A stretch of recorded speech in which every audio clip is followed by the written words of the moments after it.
السلام عليكم ورحمة الله وبركاته. اللهم اجعلنا هادين مهتدين. إله نغدك كوها نونسان دادكنا هانونية دمان دادكا برنامجك قفاعو كداوانا يسومالي كنديان تيفي كندقي سنة راديو بورمي CKMS 102.7 FM. برنامجك قفاعو مانتو مالينا حدا bisha June 2025 waxa aan ku soo qaadanaynaa bal dadka Soomaaliyeed ee barnaamijka nala daawanaya waxa aanu daawadsiinaynaa wixii ka dhacay magaalada Shaalay Boorame ciidamadii la keenay oo aad arkayseen sida ay u terrorize gareynayaan shacabka iyo sida ay ula cabsi gelinta ay ku sameynayaan. halka barnaamijka aad ka daawanaysaan waa Somali Canadian TV. dadka barnaamijka dhageysanaya shalay waxa ka dhacay gobolka Awdal arintii naxdin leh lama oga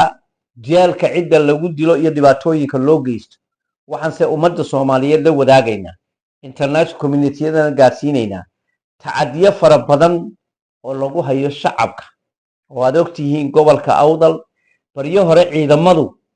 in ay 60 qof ku garaaceen magaalada Saameel dhibaatooyin u geysteen la keenay magaalada Hargeysa iyaga oo ay wax galabsadeen jirin dabeedna la yiri dawladoodii baa xidhay oo soo diis. waxa aad shalay arkayseen oo raba dadka laga laayay bal waxa aad nala daawataan wiilkii walaalkii la dilay ilaa imikada walaalkii meydkiisa aan arag. ku soo dhawaada barnaamijka gufaaca ee Somali Canadian TV. 100 sano haduu ku jiro talaajada walaalkayna ilaa aan helo cidii dishay halkaas uu igu jiray waan aarsanaya إلا الآن ميتكي ولالك يمان وارق مساحة با كدعي ما توبان با ما لباتن با ما صدن با لغو فاروقيي نينك ياركي الملا نلو ما أقلو عدنا أقلي ما جرتو إنا الله يهور كيانو نيكي ما تقانايا دي قعنتها جيستي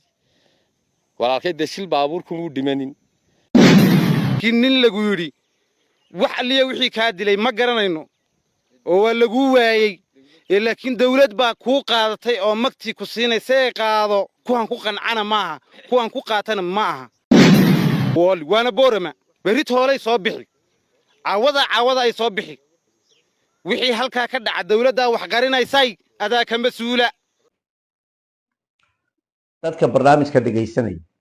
dhacdooyinka noocan ay waxay ku tusaysaa dulmi. kelmadda dulmi waxa ay leedahay laba macno oo xadgudub iyo gardarro.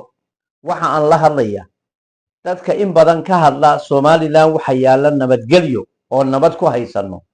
marka shacabka markay wax dhacaan la terrorize gareeyo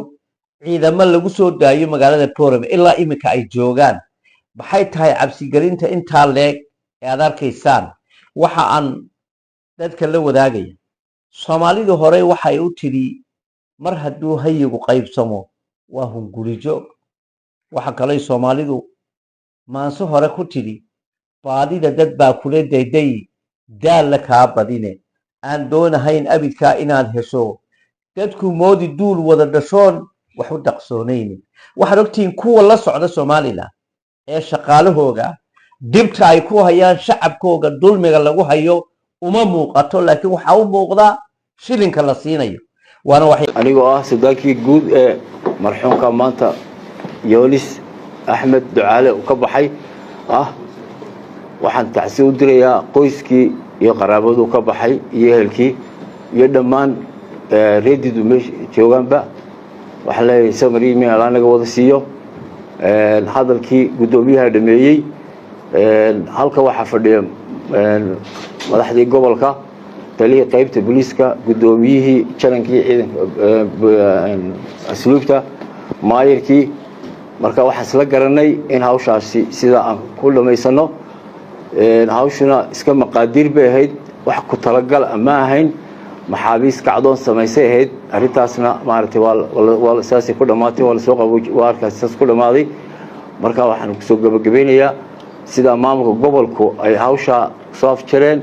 iyo la qaadanay iyo taliyaha ciidanka asluubta General Libaax sidaas ayaan hawsha ku soo gabagabeynay waxaan leeyahay samir iimaan qoyskii eliyo ka baxayna mar labaad Allah naga siiyo wasalaamu calaykum waraxmatullahi wabarakaatu. waxyaalaha soomaalidu u baahan tahay maanta inay ogaato in somaliland ku shaqayso system aad u yaab badan oo runtii ah systemkay shareecadu diiday ee nebi waxaad ogtihiin fircoon oo gaal ahaa ilaahay suuratu qisas marka uu ka warramayo waxa uu ku sheegay uu kala qaybiyey dadkii qaarna uu dullaysay maanta waxa ay u fadhiisiyeen somaliland beelbeel bay u fadhiisiyeen beelbeeshii maanta beel baa xukunka la saarayaa xukunkaasi madaxweyne ku-xigeen bay ka noqonaysaa beelihii kale oo dhan waxa ay leeyihiin iyadoo aad arkayso tulmiga iyo tacadiga inay leeyihiin maanta waa maantada iyada iyo macaarid baad ku tihiin haddaad ree hebel tihiin waa wixii aynu maqlaynay maalintii 18 may oo boorama aad arkayseen beesha madaxweyne ku-xigeenka ka soo jeedo iminka abu khaliifa oo beesha reer nuura ood ogeydeen tacadiyadii iyo dhibtii insanimo geysatay maanta kursi yar oo aan magac ahayn oo ah magac ku yaal inay ku iloobaan toolkood iyo dhibtii loo geysoood arkayseen wixii ka baxayay magaalada boorama oo ay lahaayeen maxay waxay lahaayeen dhowr iyo 30 sanay jirtay somaliland inaanay tirin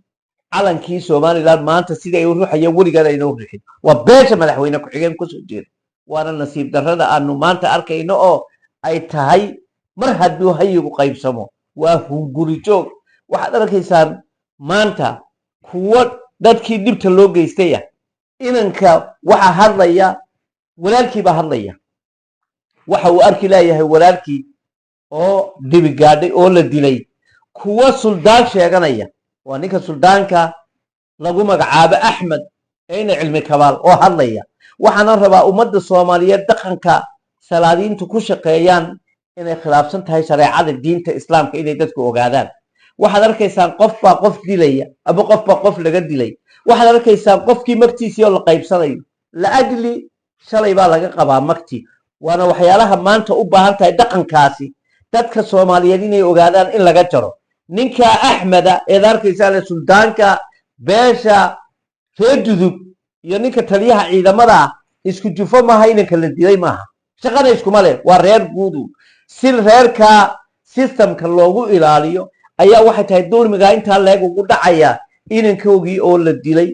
oo xaqdarre lagu dilay oo aan loo sheegin ciddii dishay oo ayna arag meydkiisii oo ay ka hadlayaan waa runtii maanta nasiib darrooyinka reer awdal ku obsatay ee leenahay waxaan u baahannahay inaynu samaysano ciidamadii awdal state ee ka howlgeli lahaa degaanka halka barnaamijka aad ka daawanaysaan waa Somali Canadian TV kana dhageysanaysaan radio Borome CKMS 102.7 FM wanigoo tabaqtira xaamud suldaan cali cilmi suldaan